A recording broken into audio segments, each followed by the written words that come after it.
کر رہے ہیں.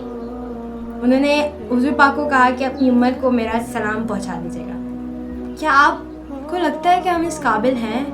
ہم اس سلام کو ایکسیپٹ کرنے کے قابل ہیں؟ نہیں ہے، بالکل بھی نہیں ہے، رائٹ؟ لیکن بننا چاہیے اس قابل. ٹھیک ہے. تو معراج کے واقعے سے اللہ پاک نے حضور پاک کو اپنی بہت ساری نشانیاں بتائی ہیں. پاک نے نہ صرف ساتوں آسمانوں کی سیر کی ہے بلکہ جہنم اور جنت کی بھی سیر کی ہے. انہوں نے جہنم بھی دیکھا ہے اور جنت بھی دیکھا ہے. اور جب وہ جہنم سے گزرے تو انہیں بہت ساری ایسے لوگ ملے جو کہ الگ الگ سزا میں مبتلا تھے. اور ایسی سزائیں ہیں جو کہ جب میں نے سنی اور جب میں نے پڑھی تو میرے تو I cannot imagine that, but یہ اصل میں ہونے والا ہے کیونکہ ہمارے رسول صلی اللہ علیہ وسلم دیکھ کر آئے ہیں سب. اور ایسے عذاب، اس میں سے ایک عذاب میں صرف آپ کو بتاتی ہوں، باقی شاید میں اپنی اگلی ویڈیو میں یہ ڈیٹیل سے بتاؤں کہ کس گناہ کا کیا عذاب ہوتا ہے، تاکہ لوگ شاید سدھر جائے عذاب ہی سن کر. سب سے پہلے حضور پاک نے دیکھا کہ ایک بندہ ہے جو کہ لیٹا ہوا ہے اور ایک فرشتہ ہے جو کہ اس کے سر پر پتھر مار رہا ہے. ٹھیک ہے. وہ فرشتہ اس کے سر پہ پتھر مارتا ہے بندے کے سر پہ، تو بندے کا سر جو ہے وہ کیما ہو جاتا ہے، پورا کیما ہو جاتا ہے. ٹھیک ہے. اور پھر وہ پتھر لڑک کے کہیں چلا جاتا ہے. تو جب وہ فرشتہ وہ پتھر کو لینے جاتا ہے اسی دوران جو ہے اس شخص کا سر دوبارہ سے ٹھیک ہو جاتا ہے اور وہ دوبارہ اس بندے کے سر پہ پتھر مارتا ہے اور پھر اس کا سر ویسی کیمے کی طرح کچل جاتا ہے. تو یہ جو ہے وہ مسلسل ہوتا رہتا ہے. تو آپ نے حضرت جبرائیل علیہ السلام سے پوچھا کہ یہ کون ہے؟ تو پتہ ہے حضرت جبرائیل علیہ السلام نے کیا کہا؟ حضرت جبرائیل علیہ السلام نے کہا کہ یہ وہ شخص ہے جو عشاء کی نماز پڑھے بغیر سو جاتا تھا.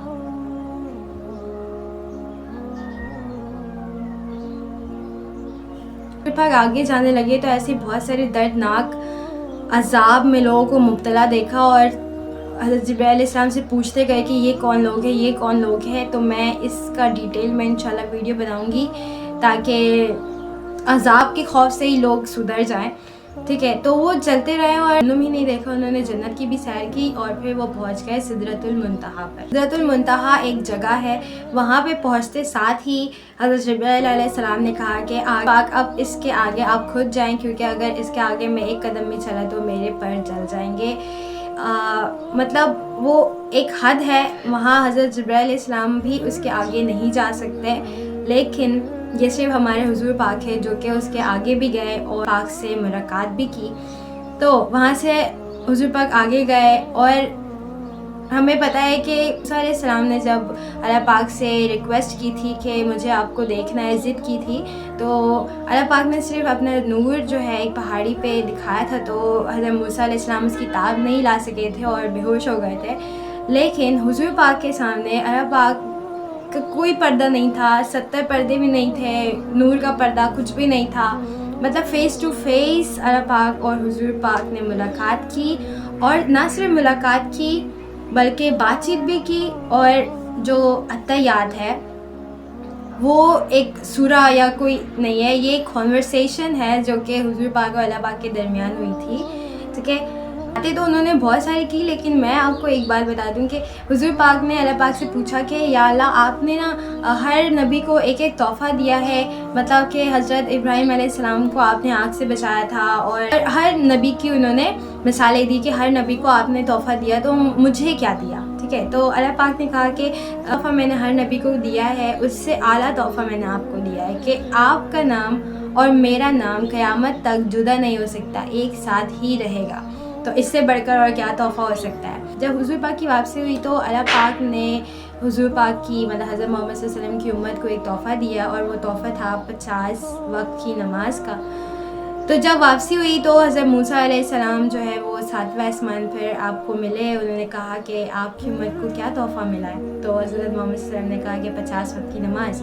تو انہوں نے کہا کہ بہت زیادہ ہے، واپسی جاؤ اسے کم کرا کے آئیں، آپ کی امت اتنی نماز نہیں پڑھ سکے گی. تو پھر حضور پاک جاتے ہیں اور پھر وہ کہتے ہیں کہ اللہ پاک تھوڑا کم. تو اللہ پاک کیا کرتے ہیں؟ اللہ پاک 5 نمازیں کم کر دیتے ہیں اور 45 نمازیں ہو جاتی ہیں. پھر حضور پاک واپس آتے ہیں. پھر موسیٰ علیہ السلام کہتے ہیں کہ کیا بنا؟ تو وہ کہتے ہیں کہ 45 نماز ہوئی ہے. تو پھر کہتے ہیں کہ پھر سے واپس جائیں. پھر ایسے ہی کرتے کرتے ہر بار جاتے ہیں اور ہر بار 5 نمازیں کم ہوتے صرف 5 نمازیں رہ جاتی ہیں. تو اس بات سے ہمیں یہ اندازہ ہوتا ہے کہ اللہ پاک نے صرف مطلب کہ جب حضور پاک 50 نماز لے کے اللہ پاک کے پاس واپس گئے تھے تو اس ٹائم ہی اللہ پاک 45 نماز کم کر کے 5 نماز رکھ سکتے تھے، لیکن اللہ پاک کو حضور پاک سے بار بار ملنا تھا، اس لیے وہ صرف 5 نمازیں کم کر رہے تھے، کیونکہ اللہ پاک کو تو پتہ ہے کہ 5 نمازیں بھی دوں گے تو یہ بھی نہیں پڑھ سکیں گی ان کی امت. تو اور نہ صرف اللہ پاک کو پتہ تھا، جب موسیٰ علیہ السلام کو بھی پتہ تھا کہ ان کی امت میں اتنی طاقت نہیں ہے کہ وہ 5 وقت کی نماز بھی ادا کر سکے.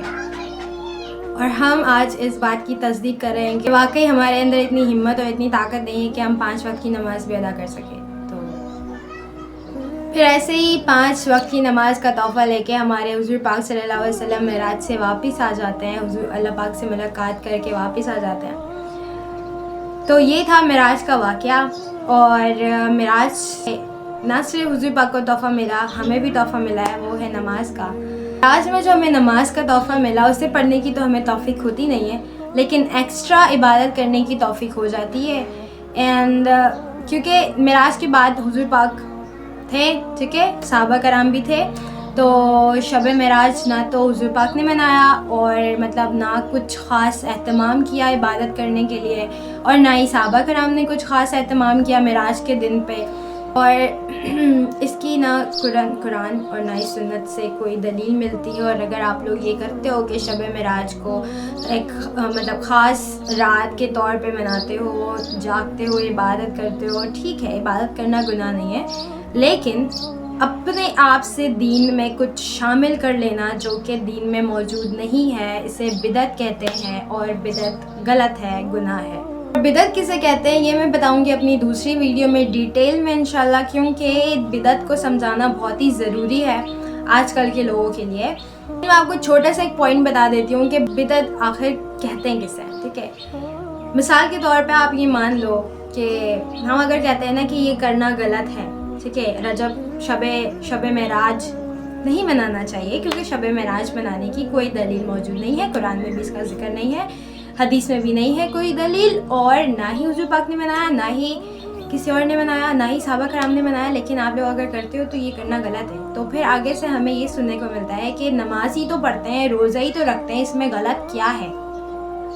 ٹھیک ہے، فرض کرو کہ مغرب کی 3 رکعت نماز ہے، ٹھیک ہے، اور آپ اس میں ایک اور ایڈ کر دو، کہو کہ 4 رکعت، سب آسان ہو جائے گا، فجر کی بھی 4 رکعت، عصر کی بھی 4 رکعت، مغرب کی بھی 4 رکعت، ایک ہی فاتحہ، سورہ فاتحہ ہی تو زیادہ پڑھو گے، سجدہ ہی تو زیادہ کرو گے، اس میں کیا حرج ہے؟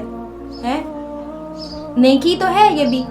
تو آپ کیا کہو گے؟ نہیں، نماز کی رکعت میں چھیڑ چھاڑ کرنا گناہ ہے. تو ویسے ہی سمجھ لو کہ ایکسٹرا عبادت کرنا جو کہ حکم نہیں دیا گیا وہ بھی ایک طرح کا گناہ ہے.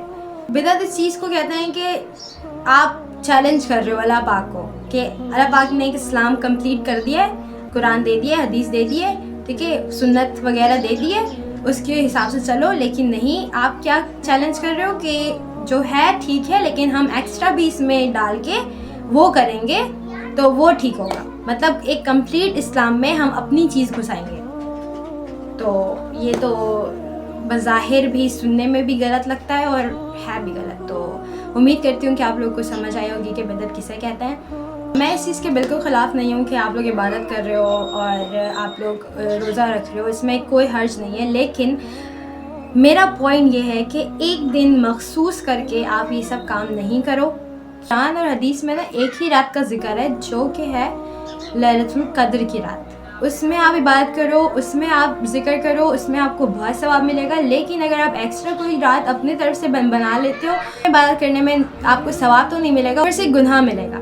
ٹھیک ہے، اور میں ریکویسٹ کرتی ہوں کیونکہ میں نے جب سرچ کیا یوٹیوب میں رجب کے حوالے سے عبادت اور یہ سب وغیرہ میرے سامنے آئی ایسی ویڈیو، تو اس میں جو ہے وہ کہاں سے روایت لے کے آتے ہیں مجھے بالکل بھی اندازہ نہیں ہے. اور جو بھی لوگ ایسی ویڈیو بناتے ہیں تو پلیز آپ لوگ جو ہے وہ حوالہ دیا کریں کہ یا تو یہ صحیح مسلم سے روایت ہے یا تو صحیح بخاری سے روایت ہے، حدیث کا حوالہ دیا کریں یا تو قرآن کا حوالہ دیا کرے، تاکہ جو عوام آپ کو دیکھ رہی ہے وہ جا کے خود بھی سرچ کرے اور اس کو تصدیق کرے کہ آیا یہ جو ویڈیو میں کہا جا رہا ہے وہ صحیح ہے یا غلط ہے.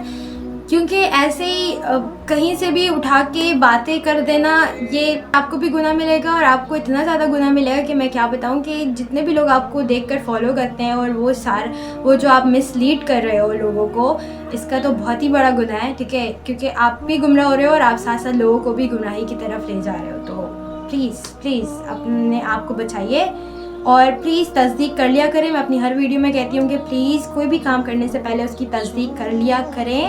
ڈراموں سے ہٹ کے تھوڑا سا موبائل کو اس لیے بھی یوز کر لیا کریں. اس میں مطلب ایسی دلیل ایسے باتیں بتاتے ہیں کہ رجب کی 27ویں شب کا روزہ رکھنے سے 60 سال کے گناہ معاف ہو جائیں گے اور بھی بہت سارے ایسی چیزیں. تو مطلب آپ کہاں سے لے کر آ رہے ہو؟ کون سے دین کو فالو کر رہے ہو اور کہاں سے باتیں لے کے آ رہے ہو؟ مجھے یہ بتاؤ. اسلام کیا ہے؟ اسلام اللہ پاک کی بتائی ہوئی باتیں، قرآن کو فالو کرنا، حدیث کو فالو کرنا، حضور پاک کی ہوئی باتیں، حضور پاک کی ہوئی حرکتوں کو فالو کرنا، مطلب سنت کو فالو کرنا. That's it. یہی ہے اسلام. اور کسی چیز کو فالو کرنے کو اسلام نہیں کہتے ہیں.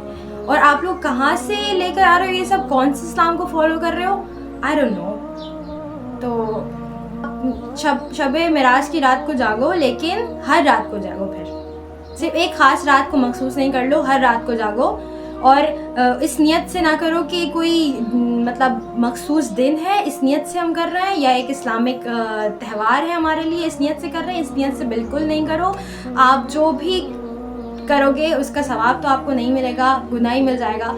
تو آپ اس رات کو جاگ سکتے ہو، آپ اس رات کو عبادت کر سکتے ہو، آپ اس رات کو تہجد کی نماز پڑھ سکتے ہو، لیکن آپ کی نیت صرف یہ ہونی چاہیے کہ ہم اللہ کی عبادت کر رہے ہیں، نہ کہ یہ ہونی چاہیے کہ ہم معراج کے لیے کر رہے ہیں، یا معراج کا کوئی خاص دن ہے اس کے لیے کر رہے ہیں، یا معراج کی جو رات کی خاص عبادت ہوتی ہے وہ کر رہے ہیں. تو یہ سب غلط ہے. تو پلیز اپنے آپ کو بچائیے ان سب چیزوں سے، گمراہی میں جانے سے بچے. کیونکہ اللہ پاک نے قرآن میں بھی کہا ہے اور حدیث میں بھی موجود ہے. میں آپ کو سب ڈسکرپشن باکس میں یا پھر یہاں پہ لکھ دوں گی سب کچھ.